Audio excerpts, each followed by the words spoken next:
All right, guys. We are back. Thanks for joining us again this week. We are going to be talking about part 2 in our series. So the first part we talked about setting up Webgility. And then, of course, today we're going to talk about, like, okay, now it's set up. Now what happens? Tell us why it's so magical to have single point of entry of data, things flowing through. So we'll talk about some of the setup around that today and what happens with the different automation settings and how it flows. Of course, we've got Zach with us again. Zach is back with us from Webgility. Hey, Zach. Hi, Marjorie. Thank you for having me back. And I just wanted to see if do you have any follow-up from our last webinar? You had mentioned something to me offline around making sure we understand the flow of automation. Yeah, so I think kind of the main thing to realize is all of that setup that we went through is vastly set it and forget it unless your business changes. Because we're going to automate almost all of those processes. So it kind of dawned upon me that, like, oh, wow, we just went through 30 minutes of clicking buttons, and just wanted to kind of reiterate the notion that that is something that you shouldn't have to do on an ongoing basis. But if your business needs change, we can certainly reconfigure, and you'll have support to do so. Similar to in the QuickBooks side of things, right, which all of you all are hopefully familiar with when we went through and we did design in the beginning of your setup of QuickBooks or conversion to QuickBooks or reset up of QuickBooks because it wasn't set up right the first time. We go through that design, we set up our preferences, we make sure everything's set up correctly. So awesome, I like that. Yeah, and in the universe of connectors, you know, like any connector is as good as what it's connected to. So yeah, yes, that you hit the nail on the head. I like it. So just as a reminder, if you guys missed the last session, you can go check it out on our YouTube channel, youtube.com/Fourlane. It will be up there along with all the other videos from these sessions. And if we are going too quickly, which sometimes I'm told that I talk too fast, you can go back through and see some of the information there as well to kind of click through on your own if you're doing any DIY stuff. But of course, we're always here for questions. Okay, so what are we going to be talking about today? I'm going to show you the slide, go through it a little bit, but of course we are going to be spending the majority of the time in product. That is always the most fun. Nobody likes reading through slides. So we're going to be talking about frequency. We have some choices around frequency of automation. Talking about the updates to inventory. So like I add a new inventory part, what happens? I have quantity on hand or quantity available things going on, what happens? Price changes.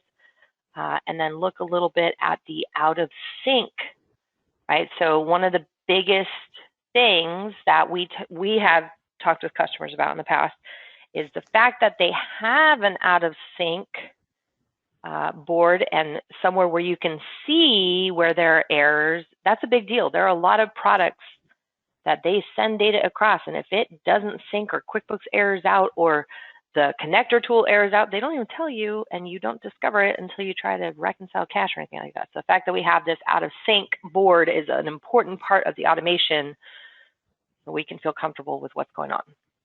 Okay, I'm going to turn screen control on over to you so we can dive in product and look at these settings.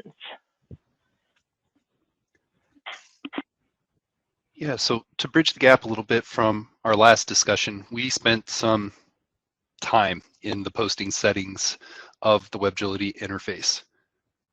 One thing we didn't touch base a ton on is that once we get all of that configured, we are going to be automating these processes. And so there's this thing in our solution, not very cleverly named the scheduler.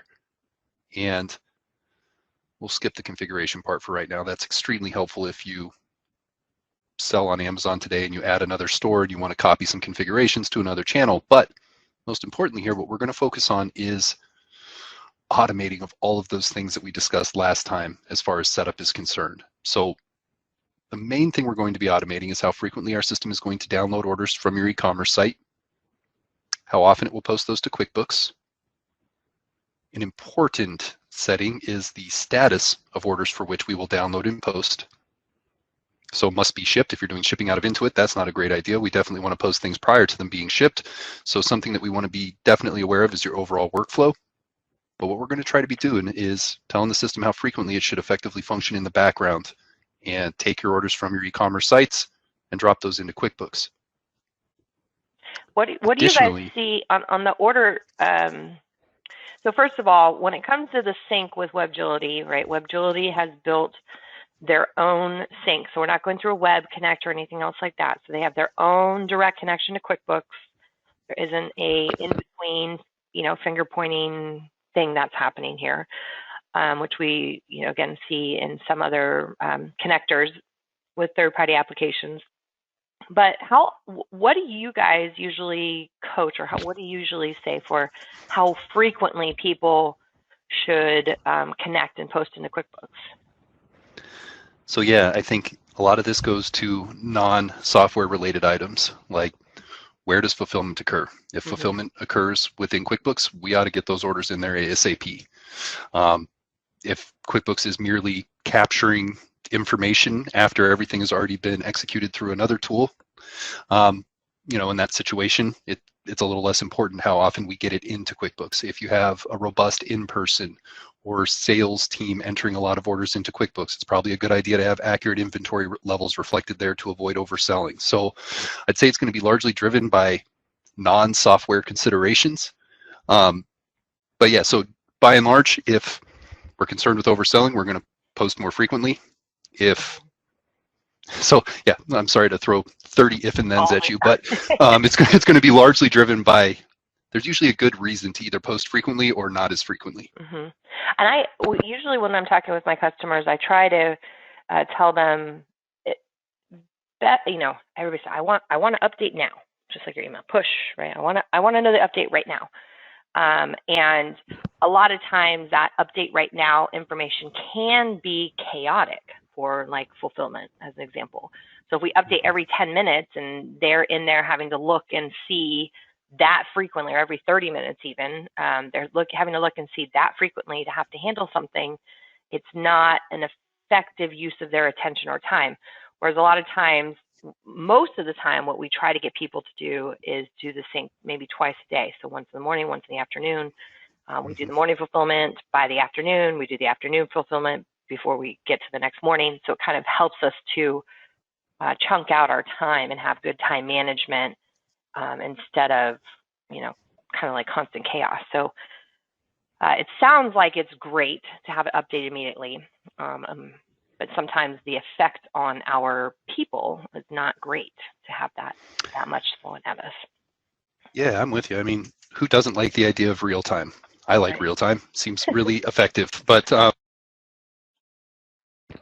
situations within which, real time might be just a real time confusion or a real time muddying of the waters. So yeah, I mean, I think that was really well explained as far as why we might not do it as frequently, but you're going to have a ton of flexibility on that front. I know, like a lot of organizations that have an e-commerce team or a marketing team that is concerned with this, they want real-time data as far as how many sales are occurring.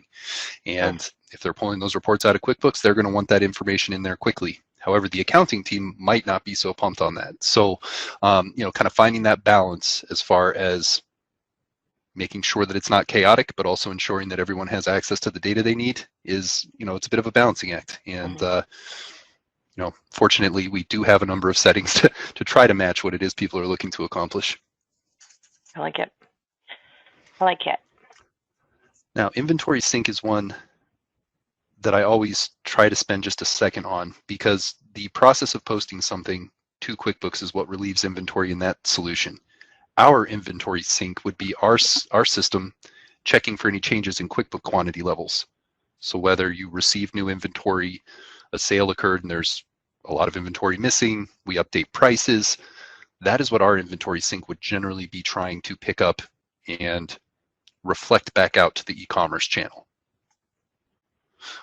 Having said that, if you are a Shopify point of sale user, maybe we're updating from Shopify into QuickBooks, but a vast majority of the time, 99.9% of the time, QuickBooks is going to be your system of truth, and that is what we're going to want to reflect back out to your e-commerce channels, sometimes within some rules. And so what you're saying there is that, so when would we be updating?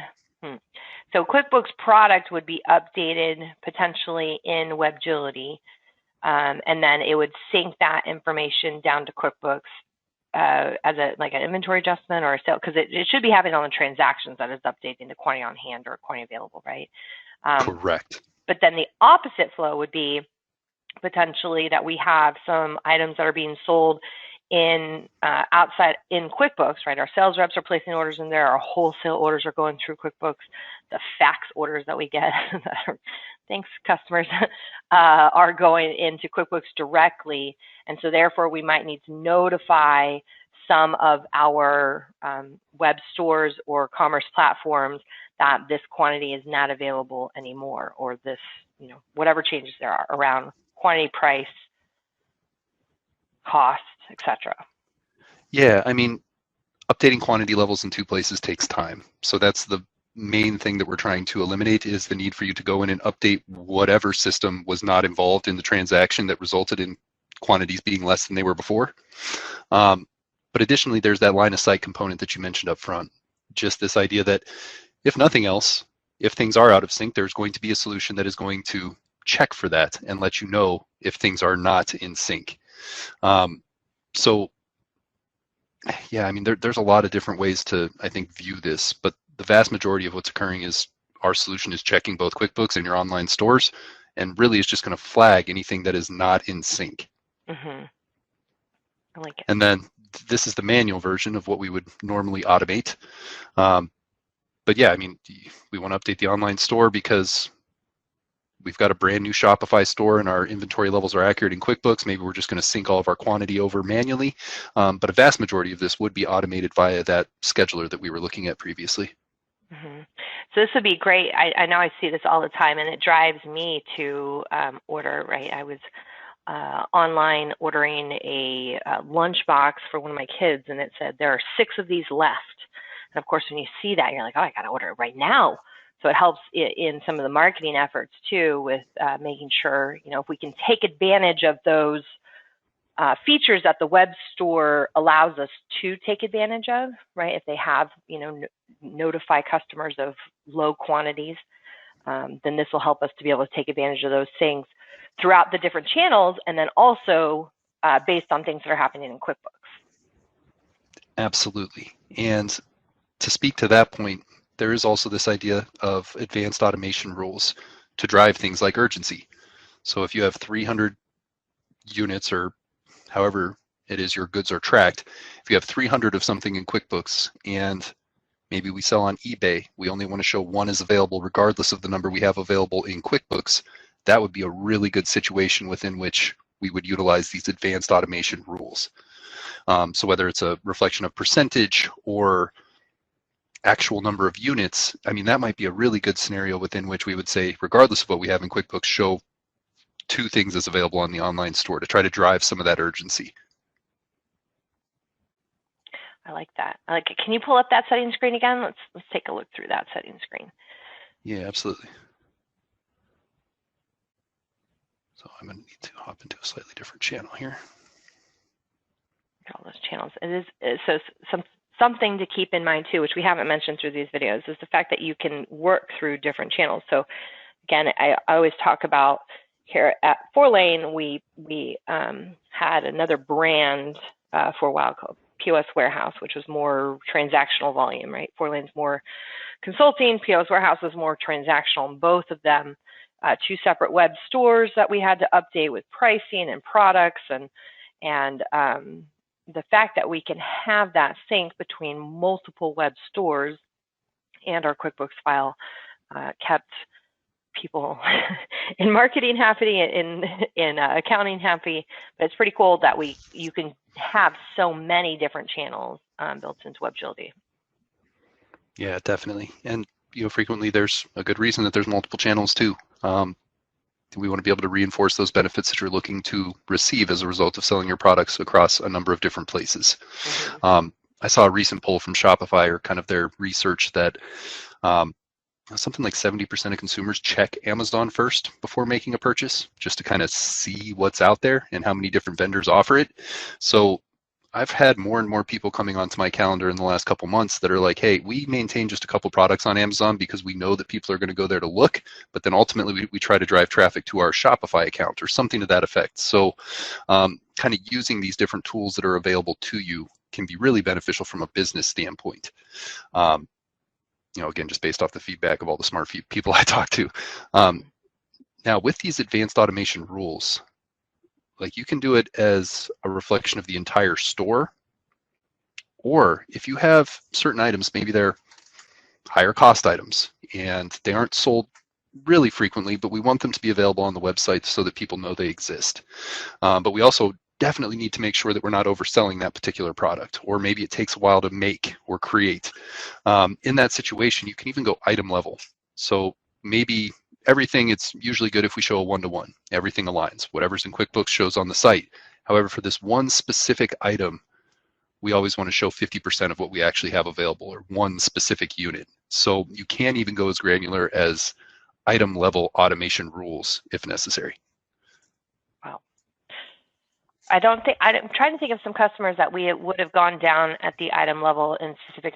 The only things that I can really think about are some of our more artist level or furniture level customers. That just comes to the top of my mind. So because they can get these things built, but they're not going to be, they make a custom table as an example.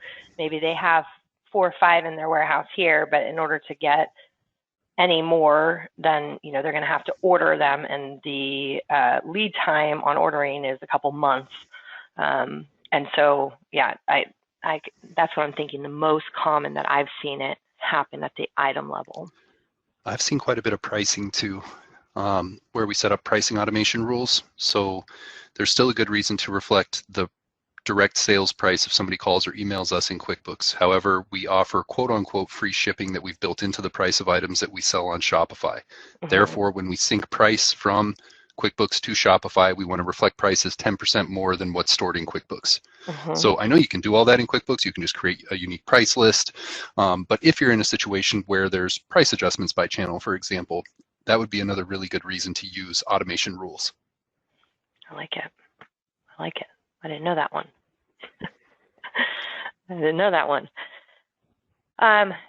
Okay. And then you also have, we talked about this a little bit before, but you also have the ability, so that, where do we see the quantity on hand versus quantity available? Where's that being shown? So that's actually going to be a setting that applies to the channel itself. So when we look at inventory from QuickBooks for this specific channel, are we going to pull from the available or on-hand quantities, or do we need to pull from separate locations? So in this situation, you don't necessarily see available versus on-hand. You see whatever you've dictated for this channel. You'd either see available or on-hand, depending on how you've told this channel to be reflected. So is this channel looking at our available or on-hand quantities, and that's what you would see reflected in this interface.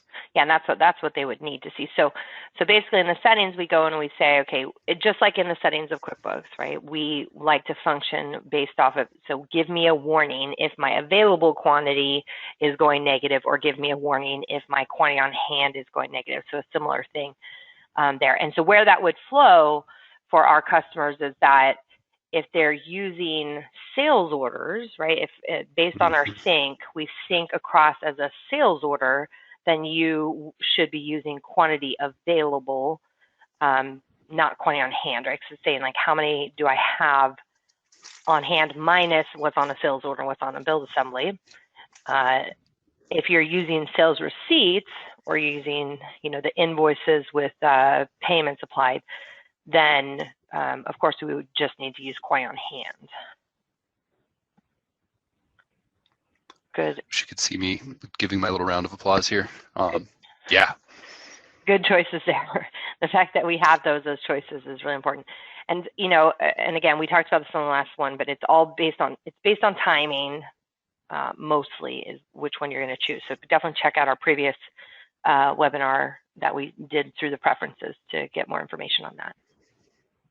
Certainly. And you mentioned something in the introduction to this that I think warrants just a touch of exploration.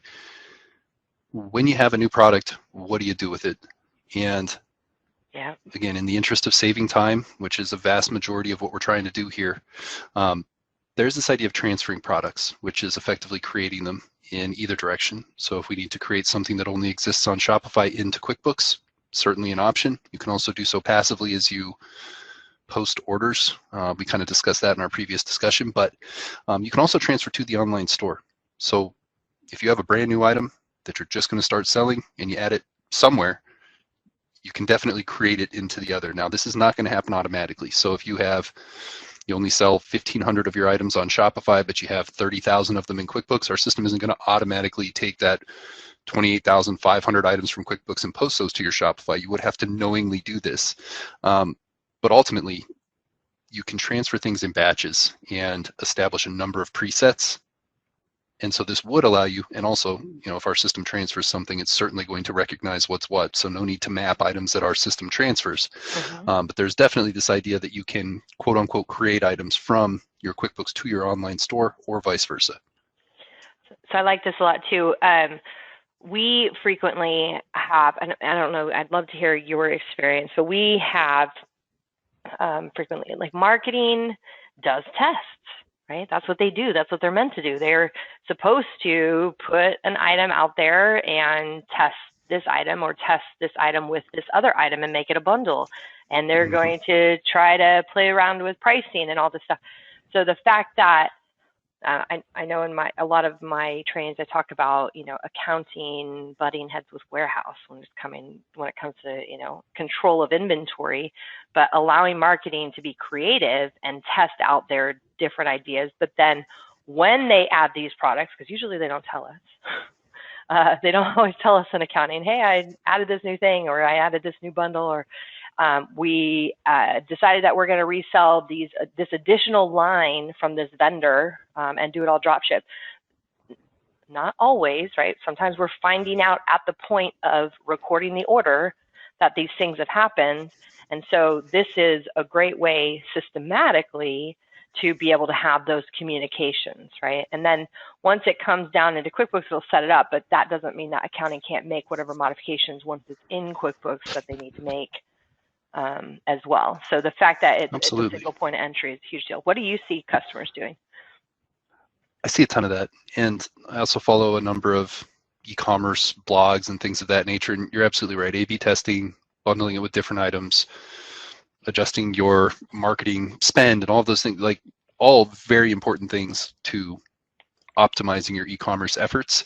But as it relates to our tool, you're absolutely right. It's a reinforcement of what it is you're doing to improve your business. So we get a lot of that. And once you figure out your most appropriate bundle, there's also this really nice idea that we can map multiple items from an e-commerce site to one in QuickBooks, or we can actually facilitate bundles as well. So when we reflect the quantity, it's a reflection of the components that make up that bundle, as opposed to you having to create a separate item for bundle A, B. You can say that this SKU on Shopify is in fact products A and B, and when you reflect inventory of those products, reflected as of the maximum number of this specific bundle that can be sold. So again, it's more about reinforcing what it is you're doing, because you hit the nail on the head. There's a lot of tweaking that's occurring as everybody is getting more comfortable with e-commerce. I mean, it accounted for 11% of retail sales in 2018. It jumped to 24.5% in the middle of last year. It seems to be settling down right around 20% of retail sales are happening on e-commerce. So it's here to stay. Everybody thought this trend was going to occur. It got sped up just a tiny bit.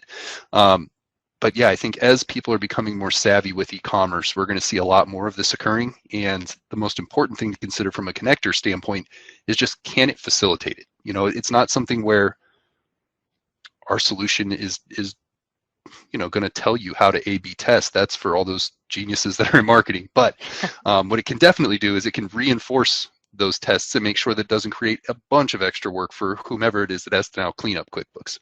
Right. Absolutely. I like that. And that I agree. This is kind of getting off topic from what we're talking about, but I agree 100% that the people who are going to come out on top in this race to having online presence are the ones who will be able to manage their costs. And so having all these automation settings and not having to have, a whole bunch of data entry people or all this, extra steps is going to be a huge part of eliminating that cost, and you'll be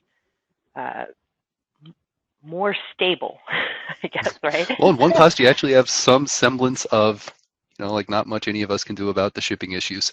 But yes, we can certainly manage the amount of manual data entry efforts that are occurring. Okay. So what about pricing? So when we talk about pricing updates, I know we kind of touched on this a little bit, but where does that happen, or where do we make decisions around that? So to vastly oversimplify this, the main thing we want to understand is whether or not you want to sync price. So I come across the occasional person, they're like, hey, we've got our prices right. We're not going to sync price. We haven't yet reinforced that in QuickBooks. In that circumstance, we might just ignore price altogether and only sync quantity.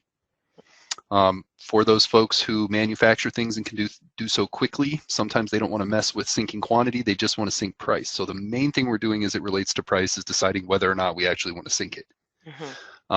Secondarily, do we want to sync it within those rules?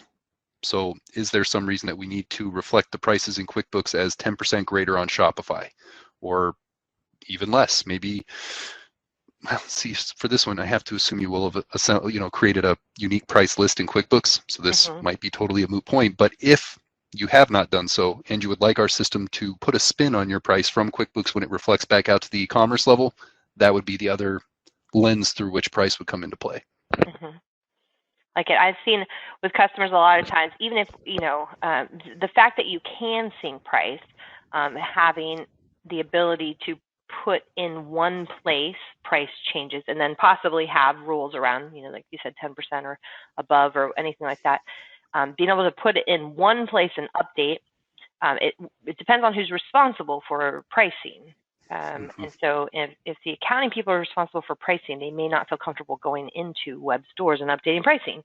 I know I don't log into our web store ever because I get in there and it's like, oh my gosh, there are a million settings in WooCommerce and I don't know where to go now. But I feel very comfortable in QuickBooks. And so if I'm in control of pricing and we have these settings set up, appropriately in the beginning, then I can go in and work where I'm comfortable and have that flow where we need. So that's pretty powerful. Yeah. And just another thing to consider is because each channel can be configured in its own unique way, if you do have price lists established, we can say by channel which price list should be reflected. So if you have separate stores for your retail versus wholesale, we can easily say for the retail channel, reflect our retail price list out to that e-commerce site.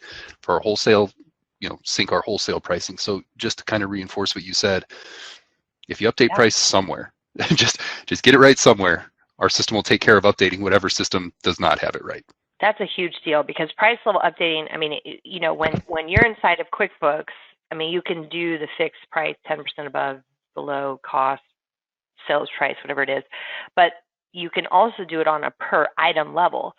So if this was one of our nonprofit clients that we had, and they actually have multiple products that they sell through different, it's similar to like PTO organizations. But some of them are for private schools, some of them are for public schools. And so the pricing of these items differ quite a bit depending on the channel that they're going through. And I never thought about doing this. So I didn't actually think about doing this with them. But the fact that they could go in and update their pricing at the individual item level inside of QuickBooks, and that is still reflected up here, that is incredibly powerful. And I should now think about, I'm going to go back to that customer and say, hey, why don't we set up 2 web stores and all the data will flow through to both of them, but they can still see their unique pricing depending on the type of customer. You can, send them to this store versus that. So that's awesome. For sure. I want to throw something out here since I've just kind of been stuck on this screen. There's a cost option here that is only available for certain channels. So just want to throw that out there as a clarifier.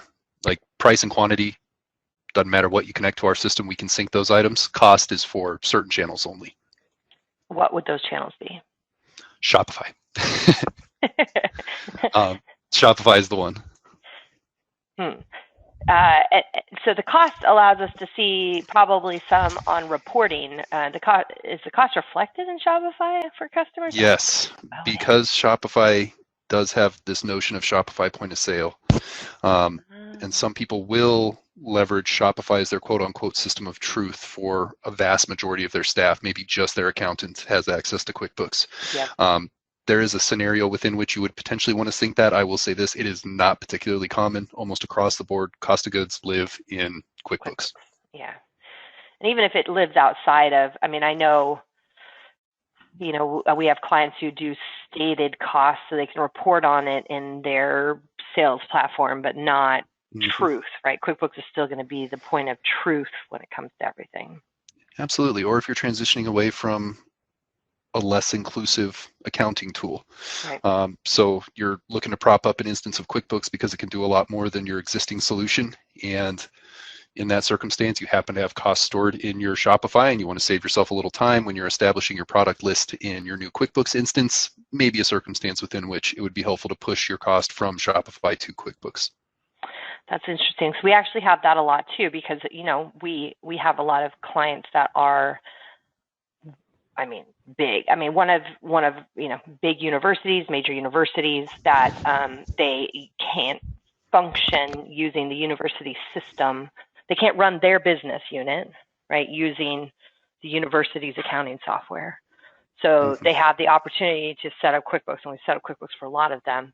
And they can have their own web store, have it flow through Webgility into QuickBooks, and then do whatever reporting they need to the university systems separately. So that's pretty fascinating. Absolutely. Yeah. Yeah, it's an ease of setup situation on that one. Most commonly of what I encounter, like, hey, we just got QuickBooks. We're super excited that we're no longer doing things in a spreadsheet, or we've outgrown this other solution that doesn't facilitate inventory at all. Definitely not going to name names, but yeah, that's a pretty common thing. And they'll say like, hey, we're getting our QuickBooks spun up. Can your system help the setup process at all? And the answer is it's largely an ongoing solution that'll be automated in the background. But the answer to that specific question is always yes. We can certainly, like, somebody took the painstaking effort to update all those costs, may as well put that information where it's needed. Right. I like it. So we looked a little bit here about having quantity on hand or quantity available out of sync.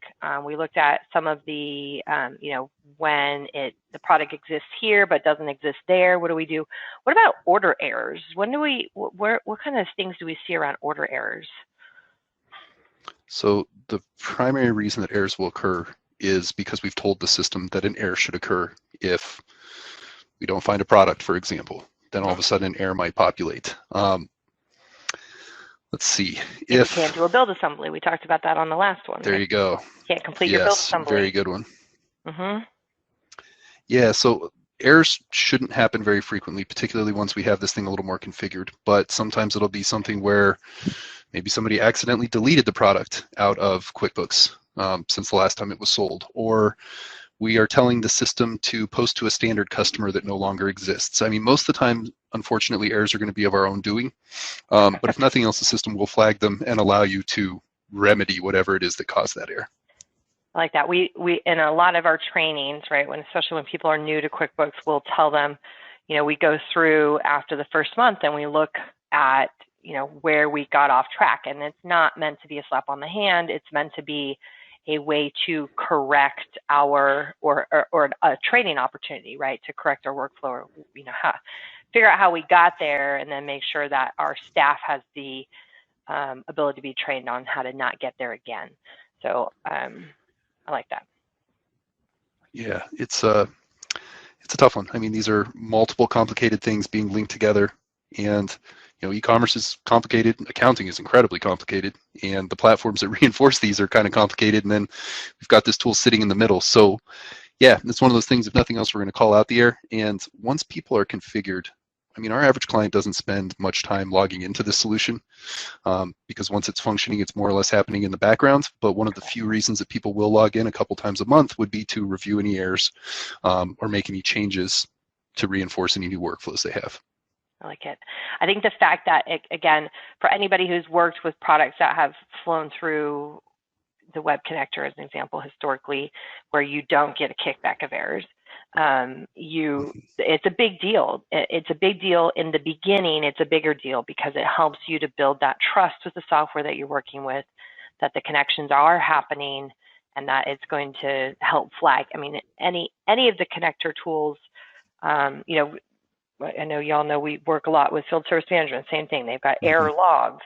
And so it's really important to be able to make those corrections. So the fact that it has it is what I just really wanted to call it. And also for a lot of our IT friends out there who are going to be the ones who are helping to set us up through some of this, they like having that where can I go check to see what is happening, right? So that's super helpful. And a couple other things just to consider on that front briefly is this idea that fortunately we can undo anything we post. So if you're in a situation where you want to throw through a test order or two, but you don't want to mess up your books, if nothing else, you can always undo these.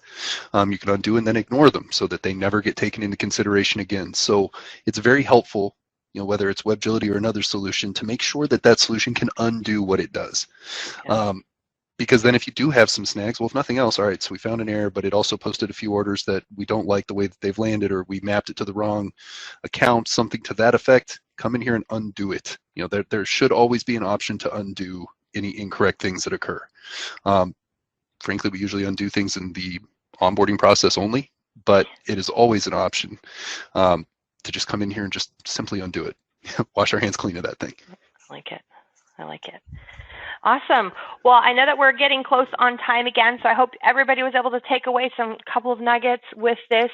Again, I know these things I always like, as with all of our trainings, is that just because we don't think we fit into this mold of an e-commerce store, as an example, retail online, whatever you want to call it, doesn't mean that we can't utilize this in our workflows.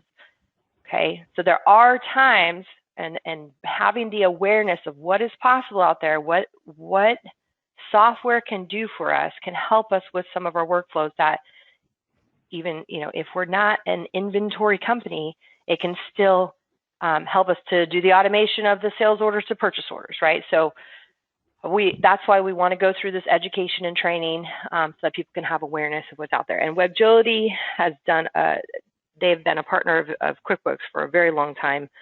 It's the only product that we've recommended ever here at Fourlane. So I'd love to hear, if you guys want to throw out into the chat message there, any ways you can creatively think about how your company or customers, if you are an accountant here, how they could creatively take advantage of something like this. Because I mean, even though I know this product, I've already thought about more and more ways that our customers can take advantage of the technology that exists out there. Yeah, and just to add on to that, you know, last piece for me, our most successful clients are those that are willing to ask any question, even if it doesn't seem pertinent. You know, it's one of those things, even if it seems like pie in the sky, worst case scenario that you're going to get from requesting things from a vendor is they're going to hike that up the ladder to their product team. So I would say come armed with your nice to haves as well as your must haves, and not only are you going to help us because we can then improve our product, but it will allow you to expose other potential efficiencies that you might be able to utilize. I like it. I love it. So thanks so much today, Zach, for taking us through this and educating us on different things that we can do within Webgility and make our QuickBooks experience more successful, more automated, lower cost, less data entry. That's always super important. So we have some other courses that are coming up. Again, I have this one on here about the preferences. If you missed it, we did record that, so you guys can see on our YouTube channel. You can pull that up. Other future courses that are coming up, we're going to be doing a lot around job costing, continued around inventory, manufacturing, you know, user permissions deep dive. That was one that somebody asked for on a recent webinar, so we're going to go into that. That's all we got for you today. So again, thank you, Zach, for sharing all your knowledge. Thank you. And we will see you guys next week.